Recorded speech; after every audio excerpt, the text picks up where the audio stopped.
আসসালামু আলাইকুম এভরিওয়ান। আজকের ভিডিওটা একটু আলাদা। আজ আমি আপনাদের সাথে শেয়ার করব খামারে আমার করা বেশ কিছু ভুল এবং আমার চোখে দেখা অন্যান্য খামারে আরও বেশ কিছু ভুল। তো নতুন খামারে যারা আছেন তাদের জন্য ভিডিওটি বেশ উপকৃত হবে এবং পুরাতন খামারে যারা আছেন তাদের জন্য এটি আশা করি হেল্পফুল হবে। অনেকেই আমাকে জিজ্ঞেস করেন কিভাবে ছোট খামার থেকে বড় খামার করা যায় বা আমরা আমাদের খামারটা কিভাবে আসলে বড় করেছি।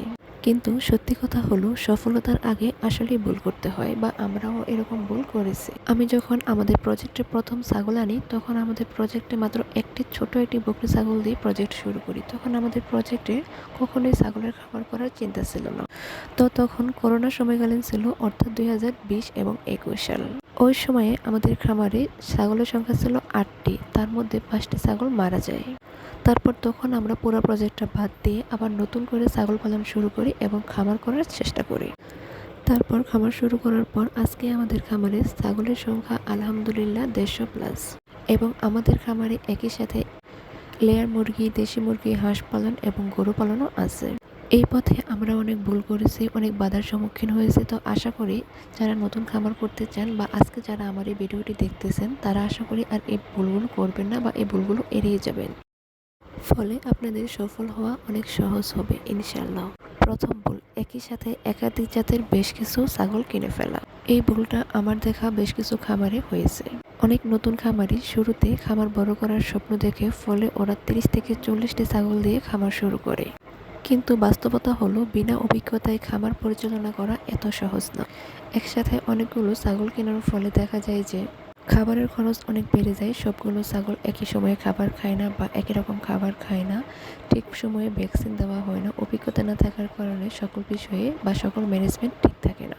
আমাদের এলাকায় যারাই নতুন করে খামার শুরু করতে চেয়েছিল এভাবে বড় আকারে, তাদেরই আসলে এই সমস্যাগুলো দেখা দিয়েছে। যেহেতু আমরা ছোট করে বা অল্প ছাগল দিয়ে খামার শুরু করেছি তাই আমাদের খামারে এরকম সমস্যা দেখা যায় নাই, আলহামদুলিল্লাহ। তাই আমি সবসময় বলি যে আপনারা অল্প থেকে বা ছোট থেকে খামার শুরু করার চেষ্টা করুন। তারপর যে ম্যাক্সিমাম যে ভুলগুলো করে থাকি সেটা হচ্ছে যে ভালো জাত চিনতে না পারা, অর্থাৎ ছাগল যে আসলে কত জাতের হয় সেগুলো না জানলে যে কত সমস্যা।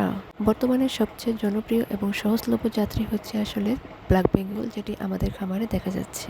তাছাড়াও আরও বেশ কিছু জাত আছে, যেরকম বিটল জাত, জামুনাপুরি এবং ক্রস জাতের ছাগলও বর্তমানে বেশ জনপ্রিয়। আমার দেখা অন্যান্য খামারে একই সাথে ব্ল্যাক বেঙ্গল, বিটল এবং তোতাপুরি ছাগলের জাত দিয়ে খামার শুরু করার পর খুব একটা সফল হতে পারে নাই।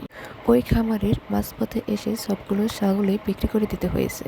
তো সেই জন্য আমি সবসময় বলি যে আপনারা আপনাদের খামারে প্রথমে একই জাতের, অর্থাৎ যদি ব্ল্যাক বেঙ্গল বা তাহলে শুধু ব্ল্যাক বেঙ্গল ছাগল, কিংবা যদি অন্যান্য বিদেশি বা আরও ভালো জাতের ছাগল দিয়ে খামার শুরু করতে চান তাহলে শুধুমাত্র এই একটি জাত দিয়ে ছাগলের খামার শুরু করবেন।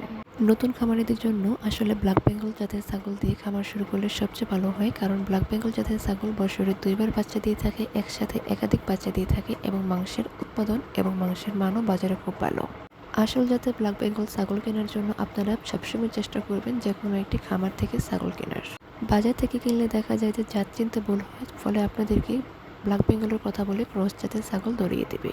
ফলে বাচ্চা কম হবে, রোগ বেশি হবে এবং বিক্রি করার সময় দাম কম পাবেন। তাই ছাগল কেনার সময় অবশ্যই অভিজ্ঞ কারোর সাথে যাওয়া উচিত বা ভালো কোনো খামার থেকে ছাগল কেনা উচিত। তৃতীয় ভুল, যেটি খামারের সঠিক ডিজাইন না করা, যেটা আমাদের খামারে বা আমরা যে ভুলটি আসলে করেছি। ছাগলের প্রজেক্ট শুরু করার পর ওইভাবে ছাগলের খামার আর করা হয়ে ওঠে নাই। ছাগলের খামার করা হয়ে ওঠে নাই বলে আমরা আমাদের ছাগলগুলোকে একটি লেয়ার ফার্মে রাখি। ছাগলের খামার করার সময় অবশ্যই পর্যাপ্ত আলো বাতাসপূর্ণ এরকম একটি জায়গা সিলেক্ট করতে হবে। খামার করার সময় অবশ্যই একটি বিষয় খেয়াল রাখতে হবে, সেটা হচ্ছে মাঝখানে পার্টিশন থাকতে হবে এবং সবসময় যেন খাবারের ফ্লোরটা আসলে শুকনো থাকে এবং ছাগল যেন সবসময় শুকনো জায়গায় থাকে। অনেকেই এই ভুলটি করে থাকে, খামারের মাঝখানে পার্টিশন দেয় না, ফলে মা এবং খাসি ছাগল একসাথে থাকার কারণে অনেক সময় অনেক বড় ভুল হয় বা অনেক ক্ষতিও হয়। চতুর্থ ভুলটি হচ্ছে টিকা এবং চিকিৎসার অবহেলা, যেটা আমাদের খামারেও প্রথমে হয়েছিল, তবে আলহামদুলিল্লাহ এখন ঠিক হয়ে গেছে।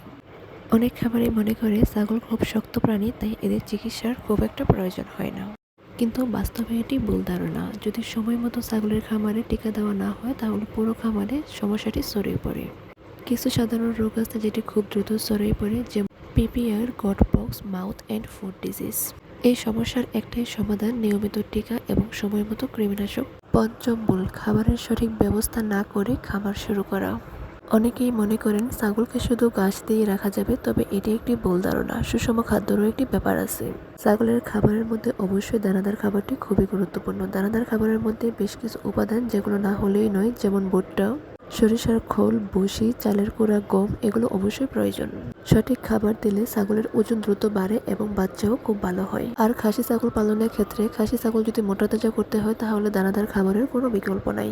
আমাদের খামারের রিসেন্ট আরো একটি ভুল, সেটি হচ্ছে সঠিক সময়ে ছাগলের বাচ্চার যত্ন না নেওয়া।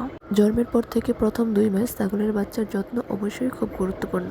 এই বিষয়ে চ্যানেলে আগেই ভিডিও দেওয়া আছে, তাই খুব বেশি কথা বললাম না। তো বন্ধুরা, খামার করা মানে শুধু লাভ না, এটি একটি দায়িত্ব। ভুল করা স্বাভাবিক, তবে ভুল থেকে শিক্ষা নেওয়া খুবই গুরুত্বপূর্ণ এবং অন্যকে সতর্ক করাটাও অবশ্যই জরুরি। আমরা নিজেরাও অনেক ভুল করেছি, আর সেই ভুল থেকে শিক্ষা নিয়ে আজকে আমাদের খামার এত দূর, আলহামদুলিল্লাহ সবকিছুর জন্য।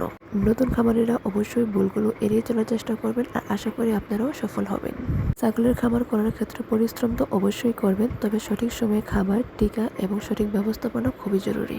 আরেকটি গুরুত্বপূর্ণ বিষয়, যারা নতুন খামারি আছেন তাদের জন্য অবশ্যই সবসময় বাজার নির্বাচন করবেন। আজ আমি আপনাদের সাথে শেয়ার করলাম আমাদের খামারে করা ভুল কিংবা আমার দেখা বেশ কিছু ভুল নিয়ে, যার ফলে আপনার খামার অনেক ক্ষতি হতে পারতো কিংবা ক্ষতির সম্মুখীন হতো। তো আশা করি ভিডিওটি খুব ভালো লাগবে। যদি ভিডিওটি ভালো লাগে তাহলে লাইক, কমেন্ট এবং শেয়ার করে পাশেই থাকুন। আর যারা এখনো নতুন আছেন, চ্যানেলটি সাবস্ক্রাইব করেন নাই, তারা দয়া করে অবশ্যই চ্যানেলটি সাবস্ক্রাইব করে পাশেই থাকুন। আপনাদের যদি কোনো কিছু জানার থাকে কিংবা কোনো পরামর্শ প্রয়োজন হয় তাহলে অবশ্যই কমেন্ট করতে পারেন, কিংবা যদি বিস্তারিত কোনো কিছু জানার থাকে তাহলে অবশ্যই আমাদের খামারের আলহামদুলিল্লাহ এগ্রো পেজে নক করতে পারেন। আমি এই ভিডিওর ডেসক্রিপশনে আমাদের আলহামদুলিল্লাহ এগ্রো পেজের লিঙ্কটি দিয়ে দিব। আলহামদুলিল্লাহ এগ্রো পাশে থাকার জন্য সবাইকে ধন্যবাদ। দেখা হবে পরবর্তী কোনো নতুন ভিডিওতে। আল্লাহ হাফেজ।